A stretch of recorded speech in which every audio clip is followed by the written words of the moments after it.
The bedroom door creaks open just wide enough for small fingers to wrap around its edge. 8-year-old Sarah looks through the thin strip of light, watching her mother fold laundry like a robot. Each shirt gets the same careful attention, each wrinkle smoothed with slow, careful movements. Sarah's drawing, a crayon family picture she spent hours making perfect shakes, in her other hand. The people smile in bright yellow and red, holding hands under a sun that takes up half the page. She steps forward. "Mommy, I made this for not now, Sarah." The words come out without her mother's eyes, looking up from the cotton cloth. No anger, no yelling, just emptiness, just air where warmth should be. Sarah's hand falls to her side, the paper crinkling against her leg. She goes back to the dark hallway, holding her masterpiece that suddenly feels like proof of her own silliness. This is how the unwanted child learns their first lesson. Love is not missing. It is choosy. It exists plenty for others, but becomes rare when pointed toward them. They discover that their presence ruins things rather than makes things better, that their needs are problems rather than normal parts of being a kid. The rejection is rarely mean or obvious. Instead, it lives in the spaces between words, in looks that slide past them, in excitement that dies when they enter the room. What happens to a heart that learns to expect disappointment before it learns to expect love? What becomes of the child who grows up feeling like a stranger in their own home, unwelcome at their own table? A little boy sits at the dinner table. He doesn't talk much because he knows if he says the wrong thing, the room will go quiet and eyes will turn mean. The fork scrapes against the plate as he pushes peas around. Across from him, his sister talks excitedly about her school day, her hands moving as she paints pictures in the air. Mom leans forward, eyes bright with interest. "Tell me more about the science project, sweetheart." Dad nods with approval, reaching over to mess up her hair playfully. The boy clears his throat. "Today in math class, we learned about the energy changes suddenly." Mom's smile doesn't quite disappear, but it freezes. Dad's attention moves toward his phone. His sister keeps talking, but somehow the space around his words feels different. Colder, like he's speaking into emptiness that swallows sound. He learns to read the room with perfect accuracy, the tiny facial expressions, the way conversations flow until he enters them. The difference between being heard and being tolerated. This isn't obvious abuse. There are no raised voices, no mean words. It's something more sneaky, being disliked in feeling rather than action. You know this feeling, don't you? The sensation of being a stranger in your own home, not because anyone says you don't belong, but because belonging seems to happen around you without you. Like watching a warm fire through glass. You can see the warmth, but you can't feel it. This is the quiet reality of emotional rejection. It doesn't announce itself with violence or neglect. Instead, it whispers through held-back excitement, through love that flows freely to others, but becomes limited when it reaches you, through the crushing discovery that your presence makes things worse rather than better. Trust your inner experience. If you felt unwanted as a child, even without obvious abuse, your feelings are valid. Start by simply saying, "What I felt was real, and it wasn't my fault." And for many people, this is not a scene from a story. It is memory. The human heart is born looking for belonging. When that love is held back, or worse, replaced with resentment, the child does not just feel unloved. They feel unworthy of love. There's a crucial difference here that most people miss, and understanding it changes everything. Being unloved is a situation, something that happens to you. Being unworthy is an identity, something you believe you are. When 8-year-old Maria's mother keeps turning away when she tries to share her drawings, Maria doesn't just think, "Mom doesn't love my art." Her young mind, desperate to make sense of the rejection, decides something far more crushing. There must be something wrong with me. This is where attachment theory, started by John Bowlby, reveals a heartbreaking truth about human psychology. Children are naturally wired to keep their connection to caregivers, no matter what. It's literally about survival. When that connection feels threatened by rejection, the child's mind does a tragic trick. Rather than risk seeing the parent as flawed or unavailable, they take the blame themselves. It's a smart protective trick that becomes a lifelong prison. The child keeps the illusion of safety. My parent is good and capable of love. By giving up their self-worth, I must be unlovable. They trade outside security for inside destruction. You carry this difference in your body even now. Notice how different these questions feel. Why don't they love me? Versus why am I unlovable? The first suggests situation. The second suggests who you are. The first suggests possibility for change. The second feels like a life sentence. This taking it inside creates what researchers call toxic shame. Not the healthy shame that says I made a mistake, but the soul-crushing shame that whispers, I am a mistake. It's the difference between I did something bad and I am bad, between I was rejected and I am rejectable. The brain pathways carved by this early conclusion become superhighways in the growing brain. Every interaction after that gets filtered through this core belief. Am I enough? Do I deserve love? What's wrong with me? These aren't occasional thoughts. They become the background music of life. Dr. Bessel van der Kolk's research on trauma shows how these early relationship wounds literally reshape brain structure. The child develops what he calls implicit memories, body-based beliefs about safety and worth at work below conscious awareness, but control every relationship.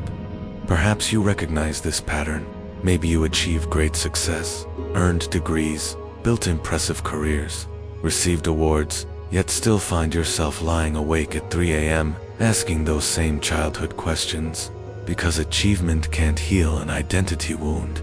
You can't perform your way out of feeling fundamentally flawed. The cruelest irony. Often the very people who need love most desperately have learned to expect it least. They become experts at reading rejection in neutral expressions, at finding proof of their unworthiness in unclear interactions. Separate your worth from your childhood treatment. Practice this daily statement. I was worthy of love then, and I am worthy of love now. Write it down and say it aloud. Your nervous system needs to hear it. This is why unwanted children often grow into adults who struggle with the same quiet questions. Asterisk, here's the shocking truth. Doctors are just discovering. Being emotionally rejected as a child literally reshapes your brain. And once you understand how, your nervous system remembers everything your mind tries to forget. When a child faces constant emotional rejection, their growing brain makes a terrible calculation. This environment is dangerous. I must stay alert to survive.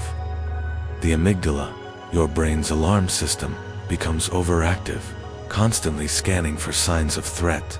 Meanwhile, the prefrontal cortex, responsible for logical thinking and emotional control, receives fewer growing resources. Picture a smoke detector so sensitive it sounds at the first hint of steam from a shower. That's your nervous system after childhood rejection, perfectly tuned to detect the slightest hint of disapproval, criticism, or abandonment. Dr. Daniel Siegel's research reveals how this brain rewiring shows up in adult life. You walk into a meeting and immediately sense tension others can't detect. Your partner uses a slightly different tone, and your body floods with stress hormones. A friend takes longer to text back, and you're already creating explanations for why they hate you. This isn't weakness. It's your nervous system's masterpiece of survival adaptation. But here's the paradox that will blow your mind. This constant alertness often develops into an extraordinary superpower. Children who grew up reading emotional danger zones become adults who can read a room with amazing accuracy. They notice tiny facial expressions others miss. They sense hidden feelings in conversations. They feel energy shifts before anyone else. One therapist who grew up in such an environment explains how this translates into adult life. Within minutes of meeting someone, she can sense if their marriage is struggling, if they're hiding an addiction, or if they're planning to leave their job. Her clients often marvel at her seemingly magical abilities. The truth, She's simply fluent in the language of emotional survival, a skill developed not by choice, but by necessity. Your brain literally rewired itself to become a sophisticated emotional radar system. The same brain pathways that once protected you from emotional danger now help you navigate complex social situations, excel in people-focused careers, and offer deep empathy to others in pain. Research by Dr. Elaine Aron on highly sensitive people reveals that approximately 20% of the population has this heightened sensory processing sensitivity, often developed through early experiences of having to be super tuned in to their environment for safety. But this gift comes with a cost. Your nervous system doesn't tell the difference between past and present danger. The same sensitivity that helps you excel professionally can leave you emotionally exhausted after social interactions. You feel everything more intensely, both beauty and pain, connection and rejection. You might find yourself apologizing too much for minor mistakes, scanning faces for signs of displeasure, or leaving conversations wondering if you said something wrong. Your body holds the memory of needing to be perfect, to be safe, valuable, to be loved. Recognize your constant alertness as a skill, not a flaw. When you feel triggered by someone's tone or energy, pause and ask, am I responding to real danger, or is my alarm system too active? This awareness alone begins to rewire your brain. This survival skill becomes both a gift and a curse because it leads to something even more complicated. You're about to discover the 3 invisible survival strategies that unwanted children develop, and why even when they master these strategies and become successful, they still feel empty inside. The rejected child's mind is brilliantly adaptive. If being yourself didn't work, if being real brought rejection, then you'll become someone else, someone safer, someone more lovable. Enter the 3 masks of survival. The perfectionist comes from the belief that being flawless equals safety. If I can just be perfect enough, they'll have no choice but to love me. One successful surgeon thinks back on her childhood understanding. A+ grades meant approval. Winning competitions meant worth. And excellence became the only money that could buy love in her home. The perfectionist's adult life becomes an exhausting performance of flawlessness. They work 80-hour weeks, redo presentations 7 times, and panic when they make the smallest mistake. Their achievements are impressive, but inside they feel like frauds constantly about to be exposed. The people pleaser adopts the strategy of if I have no needs, no opinions, no demands, I can't possibly be a burden. They become masters of reading others' desires and fulfilling them before being asked. One nonprofit director came to a deep realization in his 40s. He had spent decades trying to figure out what everyone wanted him to be, because being himself had never felt like enough. People pleasers excel at making others comfortable while slowly disappearing themselves. They say yes when they mean no, agree when they disagree, and give up their own needs, so automatically they forget they have any. The rebel chooses a different path. If I can't be loved, at least I'll be in control. They reject before being rejected, leave before being left, and armor themselves with anger and independence. I became so afraid of needing anyone that I convinced myself I needed no one, explains Anna, a successful entrepreneur who built a business empire but struggled with close relationships. Here's what's fascinating about these strategies. They often work brilliantly. Perfectionist children become high-achieving adults. People pleasers become beloved by everyone. Rebels become independent and successful. From the outside, their lives look enviable. But success built on survival strategies feels hollow because it requires wearing a mask. The perfectionist achieves recognition but never feels truly seen. The people pleaser is surrounded by people but feels deeply alone. The rebel gains independence but loses closeness. The cruelest irony. These strategies often lead us to recreate the very situations we're trying to escape. The perfectionist chooses critical partners who strengthen their need to be flawless. The people pleaser attracts takers who confirm their belief that love requires self-sacrifice. The rebel pushes away anyone who might actually love them, proving their theory that closeness is dangerous. Dr. Pete Walker's research on complex PTSD reveals how these aren't character flaws. They're sophisticated emotional survival systems developed by children who had to earn love instead of simply receiving it. You might recognize yourself in one strategy, or perhaps you've cycled through all three, depending on the relationship or situation. Maybe you're perfect at work, pleasing in friendships, and rebellious in romantic relationships. These masks become so automatic that you forget you're wearing them. The tragedy isn't that these strategies exist. They saved you when you needed saving. The tragedy is mistaking them for your true self. Identify your mask. Ask yourself, am I being perfect, pleasing, or rebellious to feel safe? Then practice one small act of real self-expression today.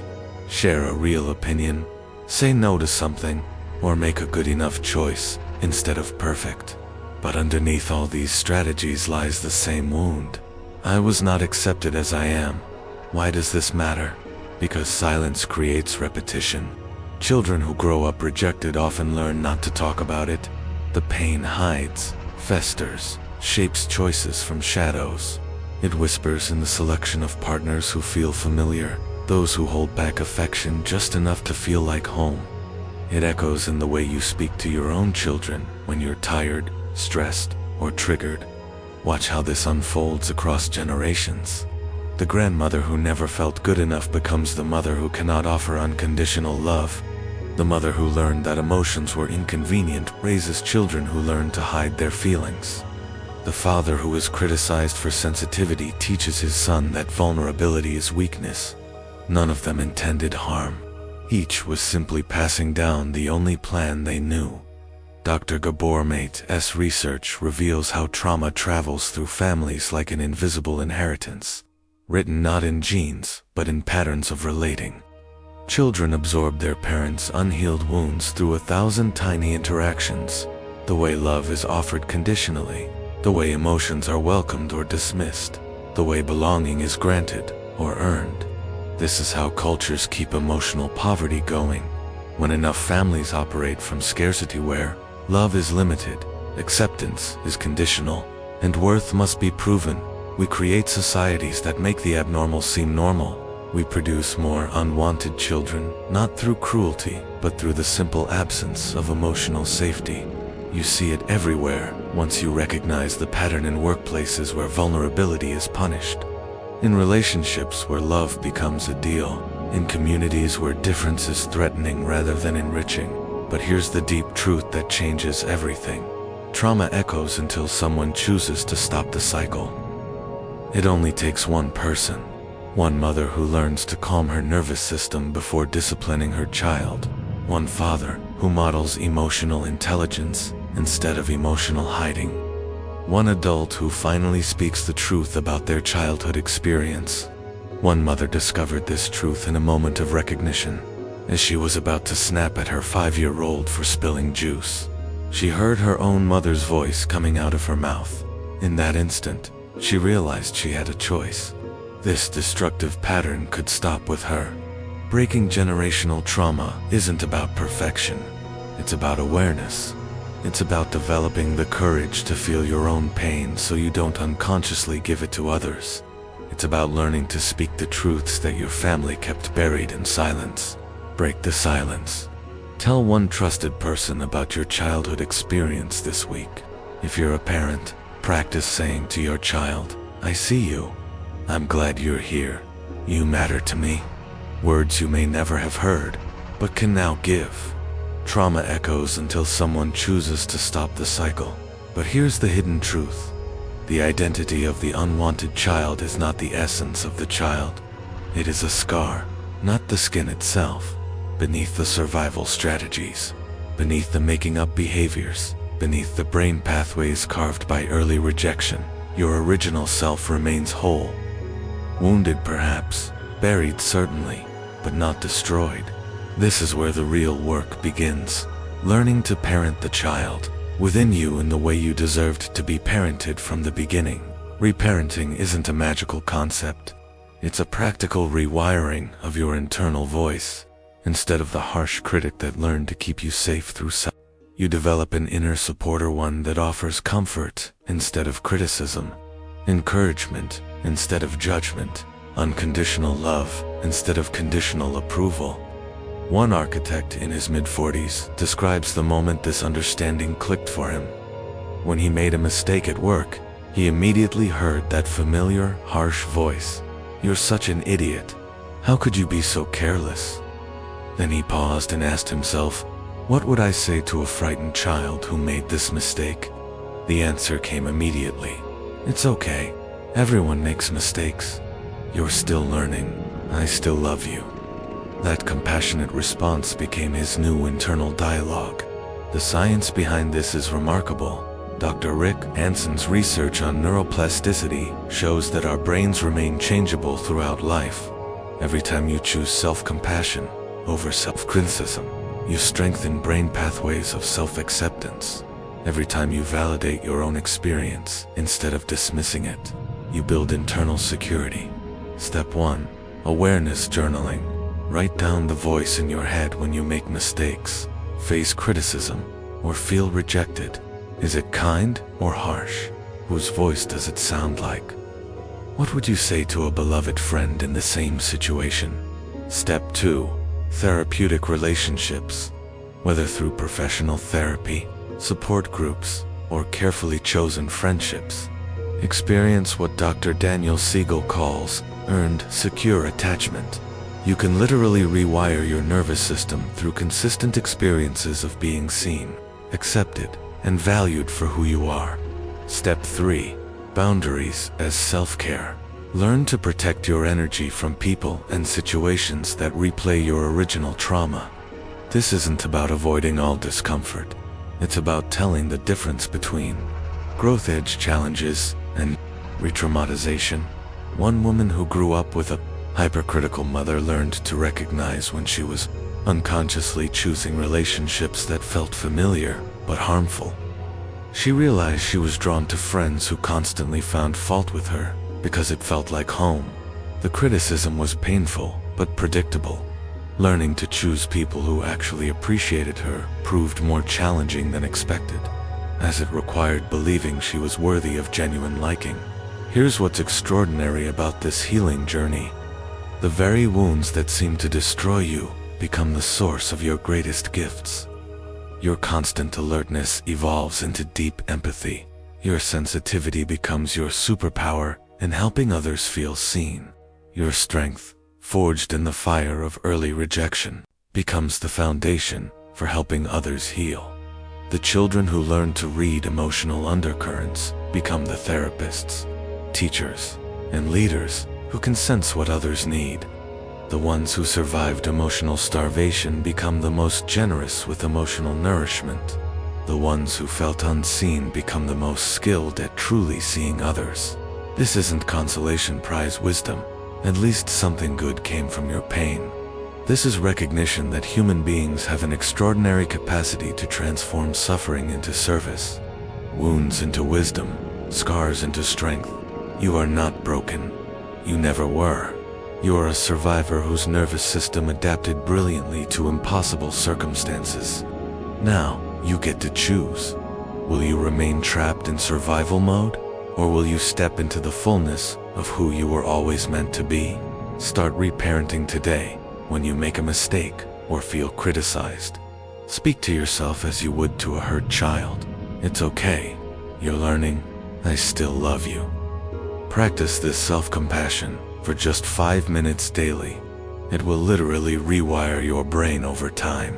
The unwanted child, in other words, is not doomed to be broken. They are invited to transform.